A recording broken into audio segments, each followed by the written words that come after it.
Propos de ce qui se passe en Russie, c'est à peu près inquiétant. Suite à la percée des troupes ukrainiennes vers Koursk, il y a une certaine tendance à croire que du côté russe, ils parlent de troupes soi-disant ukrainiennes, mais sur ça, on ne sait pas, je ne dirai rien. Il y aurait une percée à peu près de environ 300 ou 400 km², et là-dessus, il y aurait à peu près 12 000 ou 15 000 soldats qui seraient rentrés. Je sais pas. De ce que je sais là-dessus, c'est que selon les Russes, à peu près, ils auraient contenu la zone de percée. Pour le coup, ils auraient commencé à reprendre certains villages, à peu près à voir là-dessus. De ce qui se passe par rapport sur le front ukrainien, certains côtés, la Russie grignote à peu près du territoire, à peu près un tout petit peu, mais sur ça, ça prend du temps. Bon, c'est la guerre là-dessus. Mais là, le plus inquiétant là-dessus, c'est les histoires avec les F-16 et les autres déploiements d'autres d'armes, des missiles à longue portée. Sur ça, les Ruskov, ils aiment pas trop, parce que les Russes, je veux dire, pardon, qu'ils aiment pas trop, car ça leur rappelle l'histoire des missiles interposés durant la crise de Cuba. Mais sur ça, à voir. Un autre rapport là-dessus, c'est qu'il y aurait soi-disant eu des conscrits qui auraient été attrapés par les Ukrainiens lors de la percée à Koursk, et sur ça, pas de confirmation là-dessus. De ce que je sais, c'est que l'Ouest, pour le coup, que ce soit la France, les Anglais, l'Allemagne ou le Royaume-Uni ou les États-Unis d'Amérique, prévoient encore d'envoyer de l'armement. Du côté allemand, ça serait des canons automoteurs, ils vont financer avec les Américains des F-16 et des chars Léopard 1 et Léopard 2 et divers types de munitions d'artillerie, de fusils d'assaut et autres. Du côté français, je crois, on verra encore du matériel médical et d'autres types de munitions d'infanterie. Du côté britannique, ils vont encore envoyer des chars Challenger 1 ou 2, je me souviens plus de la version. Et côté américain, ils vont encore envoyer de l'argent à peu près entre 500 millions et 2 milliards de dollars. Pour ce qui se passe côté russe, certains, sur ça je ne saurais pas répondre, ils parleraient de que ce qu'ont fait l'Ouest, surtout je veux dire l'OTAN, qu'ils auraient franchi la ligne rouge. Et que désormais avec l'Ukraine, suite aux tentatives de bombardement qu'il y a eu sur la centrale de Zaporizhia, où il n'y a eu aucun incident heureusement, mais qu'il y a eu un feu vers l'une des tours du réacteur, ils considéraient que l'Ukraine n'a plus le droit à la négociation, ils considéraient que maintenant ce serait...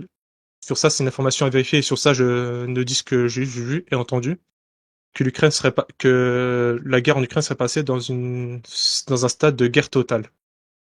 Et là, sur ce plan-là, où c'est vraiment inquiétant là-dessus, parce que Russie, comparé à l'Ouest, ça serait Russie est le modéré, parce que côté avec Dugin ou les autres partitions politiques, Poutine c'est gentil flic, mais la proposition avec la population et de ce qui se passe actuellement, la proposition du méchant flic augmente de plus en plus. Et là-dessus, c'est pas bon y avoir. Et que l'Ouest continue à pousser ses pions dans le mauvais sens du terme, mais c'est pas bon là-dessus. Mais bon là-dessus. À part ça, de l'autre côté, je sais qu'il y a la Chine et la Corée du Nord qui envoient des munitions et qui soutiennent de la Russie au cas où. Mais le plus inquiétant là-dessus, c'est les histoires de mercenaires étrangers. Sur ça, j'aimerais pas, comment dire. Pour ça, c'est à vérifier, mais c'est inquiétant. Mais il y a énormément de troupes qui seraient soi-disant otaniennes, mais surtout qui seraient soi-disant des soldats français, américains, britanniques, allemands et d'autres pays membres de l'OTAN du style les pays baltes pour le coup. Sur ça, je vais pas vous faire la liste là-dessus. Pour ce qui est hmm, ce qui est de la Chine par rapport avec Taïwan, sur ça, il y a rien. Il y a juste les petites tendances actuelles à faire des petits exercices, mais rien d'inquiétant là-dessus, mais à voir. Et la Chine qui pense un peu le bout en haut là, mais sur ça, Taïwan, ça leur appartient. Sur ça, je peux rien dire, mais sur ça, on verra là-dessus. Sur ça, je peux pas faire de prédiction là-dessus. Je pense qu'ils oseront pas attaquer. De toute façon, de ce que j'ai vu, c'est que la flotte américaine en ce moment est en mauvaise posture, qu'à peu près sur les 11 porte-avions américains, t'en as les 9 qui sont aux États-Unis d'Amérique. T'en as le Gerald Ford qui serait en cours de transfert, je sais plus si c'est n'importe lequel, de Hawaï jusqu'aux États-Unis d'Amérique, et tous les autres sont en rénovation, en cours de réamélioration d'armement. Il y a un article qui est sorti, sur ça je pourrais pas vous retrouver l'information, la source, et désolé de ça, c'est que les États-Unis tiendraient à peu près 28 jours avec ce qu'ils ont. Après, c'est pas étonnant vu que leur pays décentralisé est au capital, a tout fait pour décentraliser tous les pays du monde. En plus que leur infrastructure est très, voire faible, et que maintenant c'est la Chine qui tient tout, sur le plan industriel, je veux dire. Sur ça, vous n'avez pas de questions à répondre, vous autres, chers amis? Non? OK. Avec ce qui se passe, côté français, le Macron, il y a aucune annonce à dire à part le fait qu'il soutient éventuellement l'Ukraine à chaque fois. C'est son, comme on dit déjà, son blabla habituel, mais sur ça, il dit rien. Côté britannique, sur ça, ils poussent un peu le holà en disant qu'ils vont fournir plus de matériel et ils vont former aussi plus de soldats de plus en plus. Côté allemand, à part l'aide, là-dessus, sur ça, ils sont restés à peu près neutres. Il y a que la Slovaquie et la Hongrie, plus, la Chine qui jouent à peu près les cartes, pour calmer la situation, là-dessus, mais sur ça, à voir. La Hongrie, vu qu'elle est présidente, de l'Union européenne, vu que c'est le tournant, pour chaque moment de la région, sur ça, ils ont réussi à peu près à restreindre, certains holà, mais avec, la von der Leyen, sur ça, ça serait, ça à voir comment ça se déroulera vu qu'elle a été recommissionnée à l'Union européenne. Sur ça, mon avis politique sur la question sur ça, c'est que je commence à croire que, ce qui est peur, c'est que surtout, c'est que comment expliquer? C'est qu'avec ce qui s'est passé là récemment, et avec la fourniture d'armes et en plus les missiles qui vont être placés, qui vont être donnés à l'Ukraine avec les vieux F-16 qui datent des années 70-75. Et en plus avec les tentatives avec les États-Unis où sur ça les Russes ont mis le holà directement, avec la tentative de remilitarisation de certains coins de la Pologne en installant des bases pour lancer des missiles nucléaires. Les Russes ont directement mis le holà en disant que s'ils le font, ils tireront directement. Au sens que s'il y a une merde quelque part, que si ça vient de l'autre côté, ils vont recevoir la sentence. Vous avez un avis politique là-dessus, que ce soit Lambda ou Loki? Ben, moi, j'ai envie de dire que malheureusement, c'est une boucherie et qu'on les envoie à l'abattoir. C'est triste à dire, mais Mmh. c'est ça. Et le fait qu'ils envoient des mercenaires là-bas, pour ne pas dire que c'est l'OTAN qui y a, ben, c'est très risqué pour un risque de potentiel conflit mondial, encore une fois. C'est très risqué. Le fait qu'ils sont proches d'une centrale nucléaire, ça aussi, je trouve que c'est très risqué pour la sécurité internationale. Sérieusement, nos gouvernements, on voit qu'ils sont agressifs et qu'ils cherchent à tout prix à se militariser au plus vite pour essayer de courir les troubles du capitalisme en ce moment. Et c'est très effrayant qu'on implique des peuples comme ça à faire la guerre. Et toi, J'ai rien d'autre à ajouter. Lambda, tu as quelque chose à dire ou Mais rien? j'ai pas des choses très développées à dire là-dessus, sinon que euh, on a une situation de tension internationale énorme. Il y a aussi la Palestine Oui. oui. qui, qui est dans l'actualité avec des massacres abominables et je vais avoir l'occasion de développer la chose maintenant si tu n'as plus rien à dire. Non, j'ai 2-3 choses à dire après pendant 2 minutes et je te laisse la parole. Bon, alors pourquoi je tiens à vous parler ce soir du sionisme, et je vais être obligé pour ça de remonter jusqu'à l'Antiquité, c'est parce que il y a deux choses. D'abord, aujourd'hui, comme depuis longtemps, le sionisme tente de se faire passer pour représentatif de tout ce qui est ou se croit, entre guillemets, juif. Donc, à vouloir absolument assimiler l'antisionisme à l'antisémitisme. Et je vais vous démontrer pourquoi c'est totalement faux et totalement une aberration. Alors, démontons d'abord les mythes. Premier mythe à démonter, la diaspora. On a pendant très longtemps cru, en partie parce qu'on ne réfléchissait pas assez à la capacité de la flotte romaine de l'époque, qu'il y avait effectivement eu un exil forcé massif de la population hébraïque de la Palestine, à la suite de différentes révoltes qui avaient été déclenchées par la décision de Rome de passer la Judée-Samarie, comme il l'appelait à l'époque, d'un statut de protectorat qui admettait l'existence d'une famille régnante, les Hérodes, et donc qui est une entité, je dirais, politico-religieuse locale qui s'interpose, entre guillemets, entre Rome et la population locale, principe du protectorat, et qui perdait tout pouvoir politique avec le statut de colonie, bien évidemment. Et effectivement, il y a eu une révolte aristocratique d'une partie de l'aristocratie hérodienne contre ce changement de statut, qui a été écrasé, comme d'habitude, par les Romains. Et cette aristocratie collabo, parce que c'était une aristocratie collabo, en réalité, eh bien, les Romains n'ont pas voulu la voir renaître de ses cendres à partir de la partie d'aristocratie qui, elle, était restée fidèle à ses maîtres romains. Et pour ça, ils leur ont préparé un exil doré. La vraie diaspora, c'est ça, c'est-à-dire un nombre très limité de gens qui étaient des aristocrates locaux, qu'on a forcés à se réinstaller ailleurs, mais dans un exil doré, et qui ensuite, comme c'est le cas dans l'histoire de la religion juive, très souvent, il y a des périodes d'ouverture et des périodes de fermeture.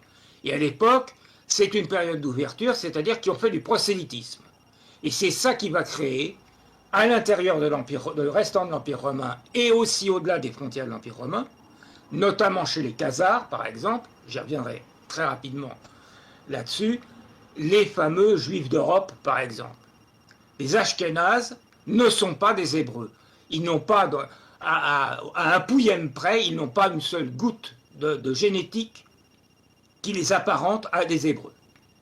Or, ce sont ces mêmes Ashkénazes qui sont les fondateurs de l'État d'Israël bien longtemps après. Autrement dit, la revendication actuelle de dire on revient dans notre pays, c'est une plaisanterie. La majorité de la population, le peuple, est resté sur place et il s'est converti, ou pas d'ailleurs, il y a toujours eu des colonies restant des colonies des peuplements juifs à l'intérieur même, des gens du coin, mais il y a eu beaucoup de gens qui se sont convertis au christianisme, puis qui se sont convertis à l'islam. Et les Palestiniens que massacrent aujourd'hui joyeusement les salopards de sionistes de M. Netanyahou, eh bien, ce sont les vrais descendants des Hébreux, ce sont eux qui ont génétiquement. Et c'est pas moi qui le dis, qui l'affirme comme ça, c'est des recherches qu'ont menées des généticiens israéliens et des historiens israéliens. Donc, premier mythe, il n'y a aucune raison d'accepter le mythe du grand Israël, hein, j'allais dire du gros Israël, pardon, Eretz Israël, excusez-moi, il y a des fois on confond, hein, Großdeutschland, bon. Et ça va, cet apparentement, on va voir qu'il va beaucoup plus loin que ça. Alors, deuxième étape de la chose, que se passe-t-il en Europe et d'où vient cette histoire de communauté, etc.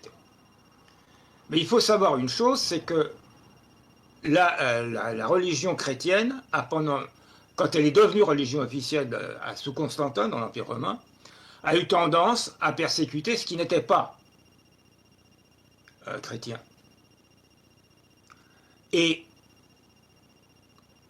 Mais il y a une chose qu'il faut dire, c'est que c'était de l'anti-judaïsme à ce moment-là. Sachant qu'en réalité, la judéité, ça ne se définit pas comme un peuple, ça ne se définit pas comme une race, mais comme l'appartenance à une religion. Et pas plus qu'il n'y a de peuple chrétien, il n'y a de peuple juif. Moi, je vous renvoie aux ouvrages de Shlomo Sand là-dessus, pour ceux qui veulent de la documentation supplémentaire.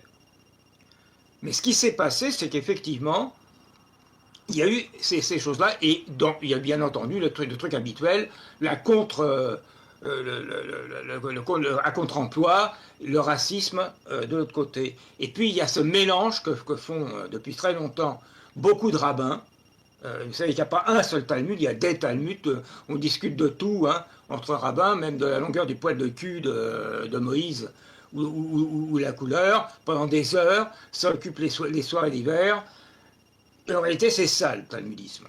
Hein, c'est discuter les textes à perdre haleine et l'interpréter comme on... Alors il y a des tas d'interprétations, et tout ça c'est un petit peu... On parle d'ailleurs, c'est une expression courante, les discussions talmudiques. Hein, ça n'en finit pas et on n'arrive à rien. Mais ça occupe. Bon. Dans la réalité des choses, il y a donc eu, à un moment donné, une persécution, et cette persécution, c'était une persécution anti-judaïque. Comment ça se passait? Si on se convertissait, on n'était plus persécuté. Donc ce n'était pas une question de naissance, on n'était pas condamné à être persécuté parce qu'on était né avec un nom d'origine juive, par exemple, ou du moment qu'on se convertissait, c'était fini. Et ça, cette période, ça s'est terminé avec le Torquemada et la Santa Hermandad, c'est-à-dire l'Inquisition espagnole, où là, la simple conversion n'a plus suffi pour se mettre à l'abri des persécutions. Et c'est le début de ce qu'on peut appeler vraiment l'antisémitisme. Je saute très rapidement les époques. On va maintenant aller au XIXe siècle. Et au XIXe siècle, que se passe-t-il? Eh bien, en Pologne et en Russie tsariste, il y a ce qu'on appelle des pogroms, c'est des massacres. Il y a des montages où les juifs servent les communautés juives servent de bouc émissaire. Et puis, il y a un contexte général au XIXe siècle qui est celui de la renaissance de l'idée nationale. On parle de réveil des nations à partir de 1848.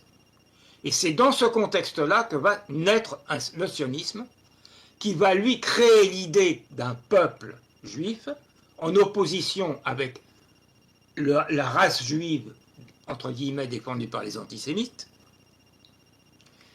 Et c'est comme ça que l'histoire commence. Et or, ce sionisme-là, il n'est pas religieux. Il est même anti-religieux. Parce que à l'époque, les rabbins majoritaires suivent ce que le disent les livres sacrés, et qui disent que c'est Dieu qui a interdit, qui a dispersé le peuple d'Israël, parce qu'il n'a pas tenu parole, il n'a pas transmis cette parole, et d'ailleurs, on voit une chose qui là est objective, c'est que il y a dans la notion de peuple élu deux interprétations possibles. La vraie, qui correspond à l'interprétation réelle du mot romain electio, le choix, c'est le peuple qui est choisi pour porter la parole, et il y a le sens qu'on donne maintenant très souvent au mot élection, c'est-à-dire on est l'élu, on est au-dessus des autres. Et ça, c'est peut-être en réaction aux persécutions, mais c'est quelque chose qui est dominant dans la culture juive, particulièrement la culture juive occidentale. Et ça, à l'époque, les rabbins disent c'est pas vrai, on n'a pas le droit d'aller en Palestine, Dieu l'interdit. Donc, le sionisme se monte contre cette idée. Alors, qu'est-ce qui fait qu'il a du succès et qu'est-ce qui fait qu'il n'a pas de succès en réalité globalement?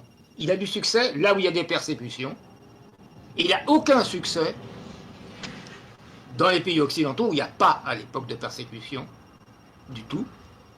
Et au contraire, il y a une tendance à l'assimilation. C'est-à-dire que les gens, ils sont de confession comme ils veulent, ou ils deviennent athées, ou certains se convertissent, mais de toute façon, ils se considèrent avant tout comme étant les citoyens du pays dans lequel ils vivent. Que se passe-t-il ensuite? Il y a des poussées d'antisémitisme, par exemple en France avec l'affaire Dreyfus, fin du XIXe siècle, qui vont faire qu'il y a un petit glissement. Mais en général, les gens restent attachés, ils se sentent français, quelle que soit leur confession, il n'y a pas de communautarisme, hein, c'est une plaisanterie. Donc le sionisme reste un phénomène marginal et confiné aux juifs de l'Empire tsariste et de la Pologne. Parce que eux, ils sont persécutés et ils ont envie de foutre le camp et de se mettre à l'abri des persécutions. Là-dessus, qu'est-ce qui se passe? Il va y avoir la guerre de 14 et il va y avoir le problème de ce qui se passe à la Palestine. L'Empire ottoman vaincu, il y a ce qu'on appelle les accords Sykes-Picot, qui vont empêcher la création d'un grand État arabe qui avait été prévu. Allez voir le film Laurence d'Arabie, il y a longtemps qu'il a été fait, mais ça vaut vraiment le coup d'être vu, parce que ça explique très bien la situation. Et c'est là que les Anglais ont cette idée absolument géniale de copier ce qu'ils ont toujours fait en Inde, enfin dans les Indes, et qui leur a permis, avec très peu de troupes, de rester maîtres du pays pendant plusieurs siècles. Ils vont monter les gens les uns contre les autres. Et là, il y a un truc formidable, on va faire des implantations juives. On va suivre l'histoire du sionisme, on va faire des implantations juives en Palestine.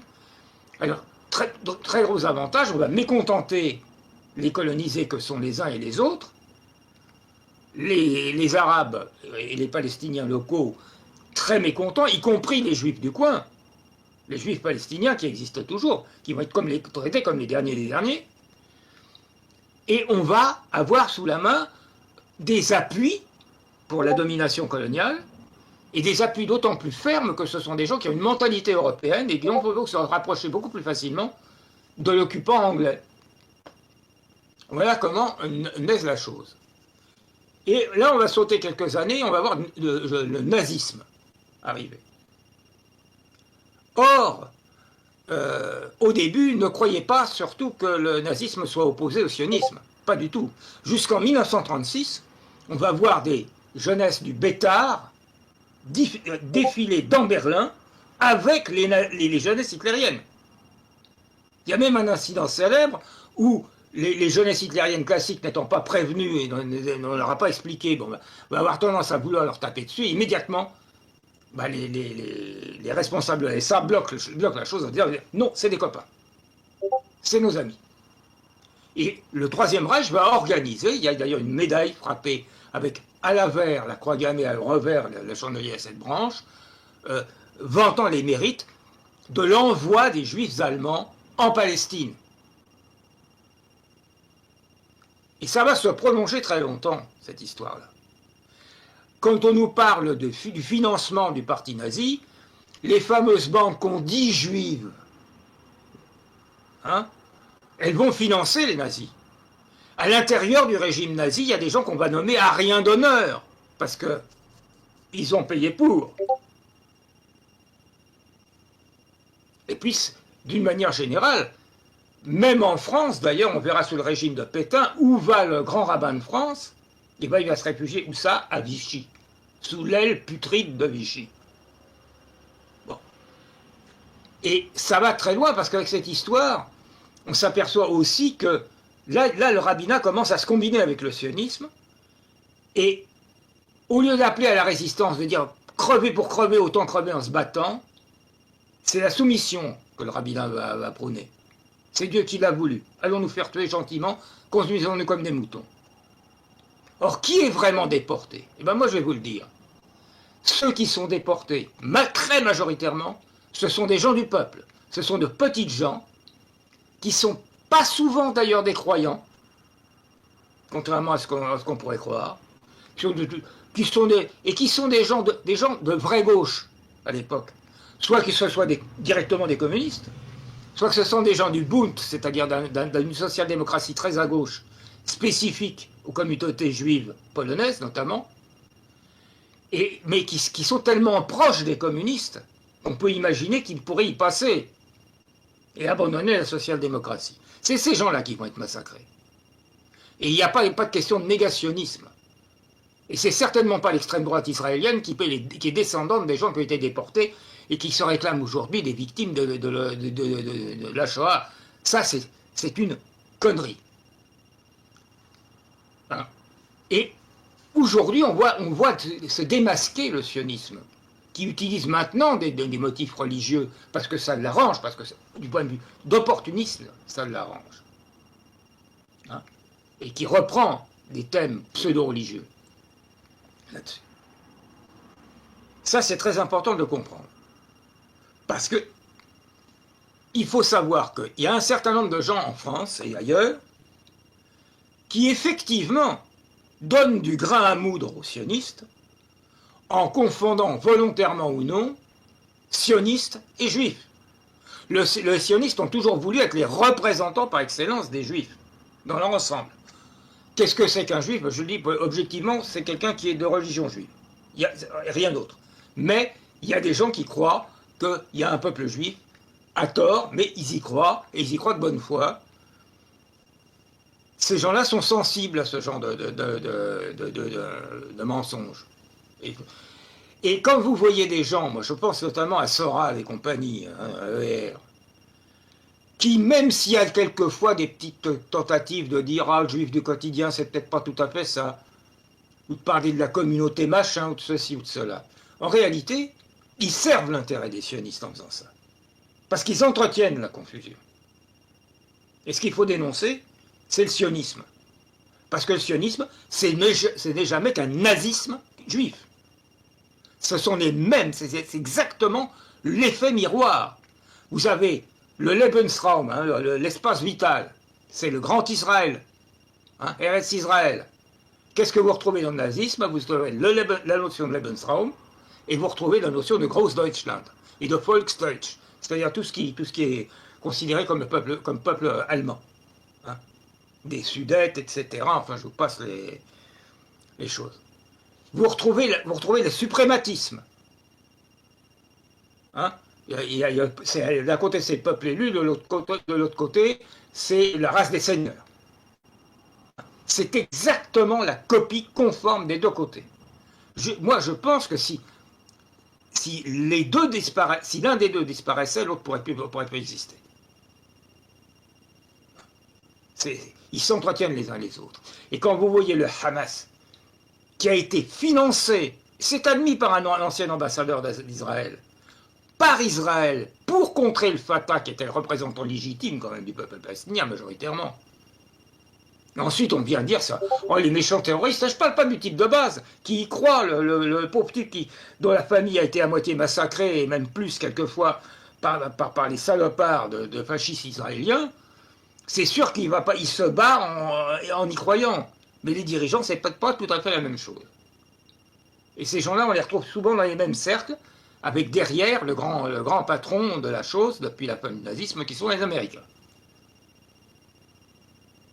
Alors voilà, moi je dis, faites très attention, je dis à tous ceux qui sont de bonne foi et qui veulent soutenir la Palestine, ne jamais, jamais, jamais confondre le sionisme, qui est une idéologie dégueulasse, suprématiste, fasciste, ne jamais admettre l'existence ni d'une race juive, ni d'un peuple juif, et dire sont juifs uniquement les gens qui sont de confession juive, les autres ne le sont pas, ils peuvent avoir un nom d'origine juive, ils ne le sont pas pour autant, ils peuvent être n'importe quoi d'autre d'ailleurs, il y a des convertis, il y a des athées, il y a tout ce qu'on veut.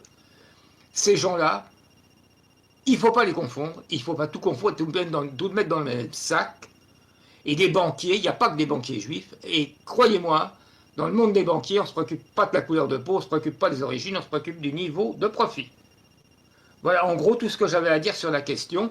Je vous renvoie à des études historiques là-dessus, et tout ce que je vous raconte, je pourrais, si on avait la possibilité de faire une grosse vidéo avec les documents, vous verriez que je ne vous raconte pas n'importe quoi, et que je ne suis pas de mauvaise foi.